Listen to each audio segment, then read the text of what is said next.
Oui,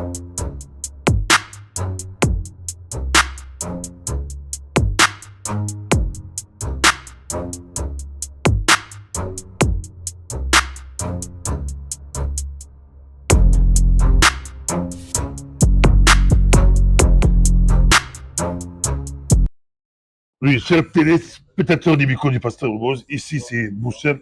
Nous sommes avec le président national de la Parico, M. Clovis Mikaï. Bonjour, M. Clovis Mikaï. Bonjour, Pasteur Bobo. Bonjour à tous les téléspectateurs de micro du Pasteur Bobo.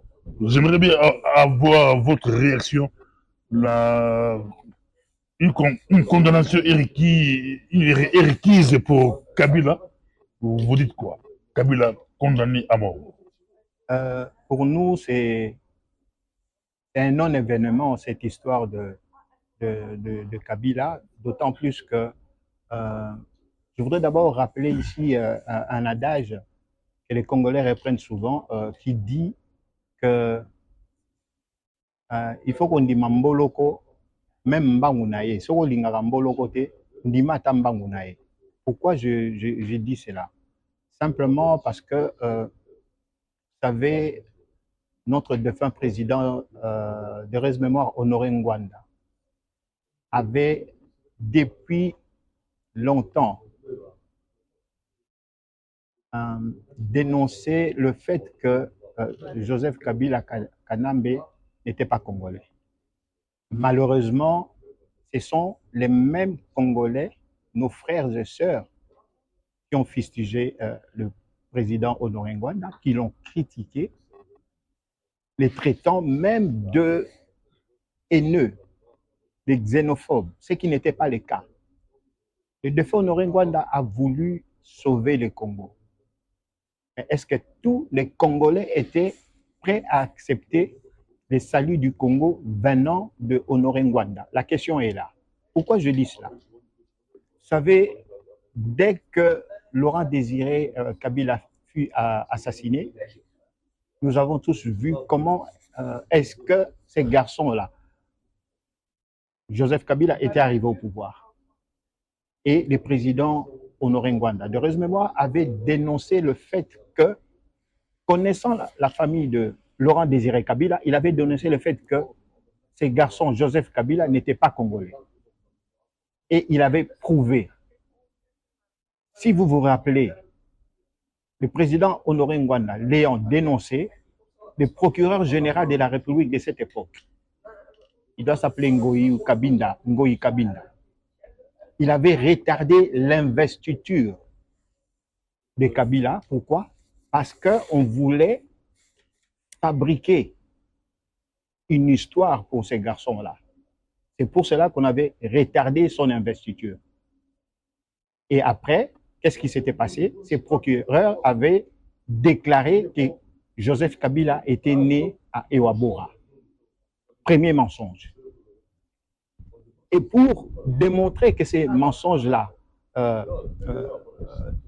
les Congolais n'avaient pas tenu compte de ces mensonges, nous avons vu son frère, Kamere. Kamere est venu, après le procureur général, Kamere est venu nous dire que Kabila serait né à Fidji. Donc la même personne, le procureur général proclame qu'il est né à Ewabora. Quelques temps après, Kamere vient nous dire qu'il est né à Fidji. Et ce n'était pas encore fini. Il y a eu un Belge qui s'est dit biographe de la famille Kabila. Il s'appelle Eric Kens ou Kenes, ça dépend de la prononciation. Lui, il vient nous dire que Kabila serait né à Yungu, troisième lieu de naissance, pour une même personne. Et puis, il y a eu un autre, toujours un Congolais, qui est venu nous dire que Kabila serait né à Lulenge. Pour une même personne, 4 lieux de naissance, ça pose problème. Le président Honoré Ngwanda l'avait dénoncé, mais personne ne l'avait suivi. Est-ce que les Congolais aiment leur pays? La question majeure est là. Parce qu'il y a eu des collaborateurs. La question aussi, on peut vous poser, excusez-nous, vous parlez trop bien, mais Honoré Ngwanda, on a suivi le procès Kabila, bien qu'il n'était pas là, mais c'est comme si Honoré Ngwanda a été reconnu à titre posthume. On l'appelle Kabila Hippolyte Kanambe, il est fils de Christopher Kanambe. Ils ont fait beaucoup de révélations, mais pour vous, à Parico, la question que je pourrais vous poser, donc vous avez suivi le procès, est-ce qu'il y a eu un élément nouveau qu'ils ont présenté à part ce que Honoré Ngwanda avait dit et pourquoi? Merci beaucoup, Pasteur Bobo. Nul n'est prophète chez lui. Nul ne prophète chez lui. Tout ce qui a été dit dans ces procès, il n'y a eu rien de nouveau. C'est pour cela que je disais que pour nous, c'était un non-événement. Le président Honoré Ngwanda était le premier à dire que Kanambe, donc Joseph Kabila, signait des documents à l'époque avec son vrai nom d'Hippolyte Kanambe. Le président Honoré Ngwanda l'avait déjà dit il y a longtemps, avant son investiture. Il avait dénoncé cet événement. Deuxième chose, à part le président Honoré Ngwanda, de heureuse mémoire, il y a eu Colette Brackman, journaliste RTB, qui avait, journaliste du soir, journal Le Soir belge, avait déclaré que la maman de Joseph Kabila s'appelait Marceline Mukumukuja. Personne n'avait prêté attention à ces moments-là. Il y a eu encore le ministre aux Affaires étrangères belge de l'époque, vers 2006. Il s'appelle Karel de Gucht. On avait tous suivi cet événement-là. Dans l'avion, ces ministres avaient déclaré que Joseph Kabila n'était pas Joseph Kabila, c'était Hippolyte Kanambe et qu'il était un sujet rwandais. Tout cela, les Congolais n'ont pas prêté attention ou bien les Congolais ont voulu faire fi de toutes ces vérités. Et qu'est-ce que nous avons vu? Ce sont les mêmes Congolais, des collabos comme nous les appelons, qui ont tout fait pour donner un nom congolais à ces garçons. Alors que on nous l'a présenté encore plus tard par un autre chercheur comme Joseph Kabila comme étant le neveu de James Kabarebe. Donc, cette même personne, tout à l'heure, j'ai dit qu'il y avait au moins 4 lieux de naissance pour cette même personne.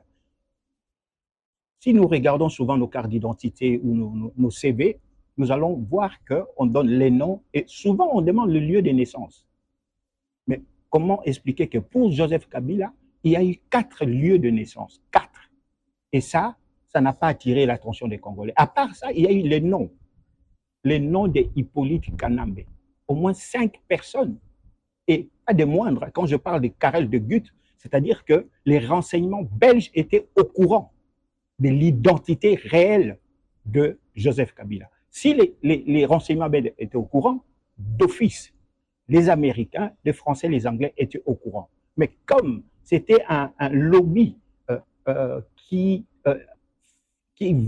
avait fabriqué ces garçons, donc Kaguta, Museveni et Kagame avaient déjà leur plan de balkanisation, il a fallu trouver un cheval de Troie. Ils ont désigné Joseph Kabila comme cheval de Troie. C'est comme ça que Joseph Kabila est venu et a facilité l'infiltration. C'est que nous vivons aujourd'hui. L'infiltration de nos institutions, c'est lui le cheval de Troie qui était venu comment dirais-je, concrétiser ces plans. Malheureusement, comme je disais tout à l'heure, et je dis toujours que c'est dommage que ça soit seulement maintenant que les Congolais, bizarrement, commencent à se réveiller pour reconnaître que ces garçons-là n'étaient pas Congolais et que Honoré Ngwanda avait raison.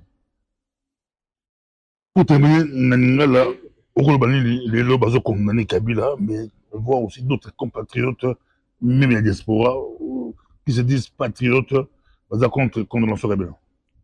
Au moins, on a appareil côté le toujours que il faut que l'Ingamboka. Il y a un moment où on collabo, ils devront payer, barofuta. Il faut que l'Ingamboka, mais ce n'est pas le cas, il y a des Congolais. Les Congolais, cupide, balingi mbongo, balingi ko trahir mboka na bango po na mbongo. Mbongo et na sukate. Ti bokonzi ya mboka na biso, souveraineté mboka na biso nde mutu eleki nyonso. Alors, mukolo to bandolo ba biso nyonso munoko moko. Je crois que to okende musika. Tant que na kati na biso tokozana na ba collabo oyo balingi ba étranger ba ya ko nyonga ka biso, nous n'irons pas loin. Mais il faut to longola malembe to sukisa. Ba collabo nyonso wana. Merci beaucoup, président Clovis Mikaï Narapelebnoké. C'est lui le président de la président national de la Parico, le parti cher Honoré Mbandanzambo Kouatumba. Merci, au revoir. Merci, pasteur Bobo. Merci à tout le monde aussi.